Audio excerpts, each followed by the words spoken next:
আবু সাইদ মুক্ত এই মুহূর্তে দরকার, এই মুহূর্তে দরকার। যারা যুদ্ধে অংশগ্রহণ করেছে তারা সহ যারা আহত হয়েছে সবাইকে আমি একটি দাবি জানাবো, বিপ্লবী যুদ্ধ হিসেবে স্বীকৃতি দেওয়ার জন্য।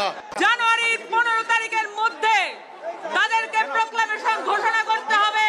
ফ্যাসিস্ট বিরোধী আন্দোলনকারীদের নিরাপত্তা যদি না দিতে পারেন তাহলে ওই চেয়ারে কোন আইন শৃঙ্খলা রক্ষাকারী বাহিনীর বসে থাকার কোনো অধিকার নেই।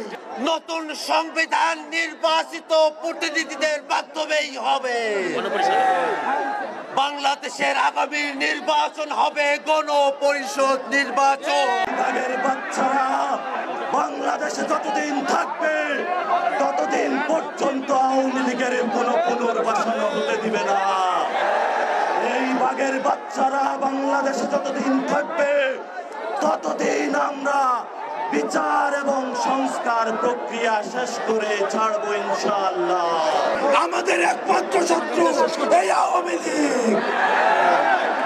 আওয়ামী লীগের বিরুদ্ধে আমাদের ফেসিবারিক প্রতিবাদী যতগুলো রাজনৈতিক শক্তি আছে আমাদের সংগ্রাম অব্যাহত থাকবে।